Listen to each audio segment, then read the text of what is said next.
Who do you think was robbed of a Heisman Trophy? Statesboro, Georgia there.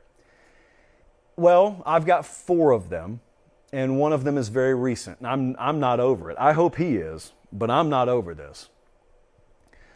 Like, I don't want to get emotional, but there's Will Anderson right there on the screen.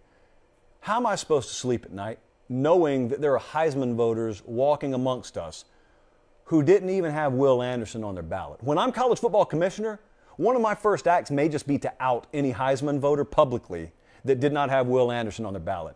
That's a crime against college football and, quite frankly, a crime against humanity. That is a college football hate crime. It's exactly what it looks like.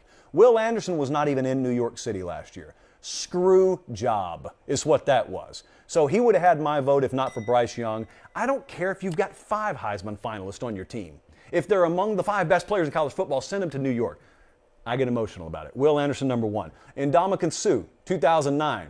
Just so you don't think I'm playing Bama Homer here. Ndamukong Suh did not win because Mark Ingram did. Suh would have had my vote. He was the biggest game wrecker this side of Will Anderson I've ever seen defensively. Remember watching Texas try and block him? Didn't matter. They tried everything. There was no page of the playbook. There was no blocking scheme that Big 12 champ, national championship participant Texas didn't try. There was just nothing that a college team was going to do against Ndamukong Suh. He had 52 solos, 85 total tackles, an absolute force. These are defensive tackle numbers, by the way. He's not some edge rusher, although he spent most of his time in the backfield. Number 3 from the late 90s is Peyton Manning. Peyton Manning in the South, if you were a kid like I was at the time, aside from your ABCs and multiplication tables and state capitals, you were taught that one of the harsh realities in life, aside from death and taxes, is Peyton got robbed of the Heisman Trophy.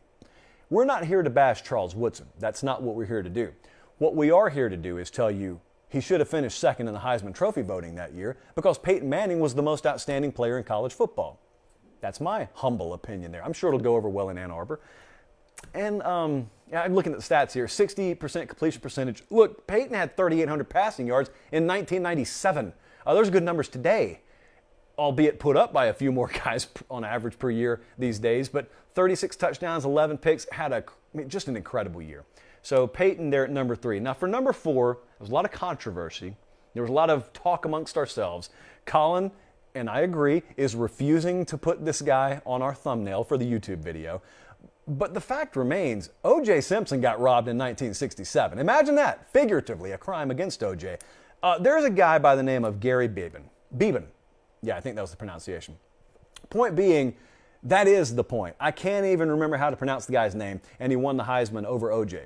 Now, O.J. the following year won the Heisman with, I think, like the most first-place votes ever. But the previous year, he lost out to the quarterback across town at UCLA, and not only did he finish number 2, he had like a career game against UCLA that year. Did we dig up O.J. Simpson footage? I guess we did. Wow, look at that.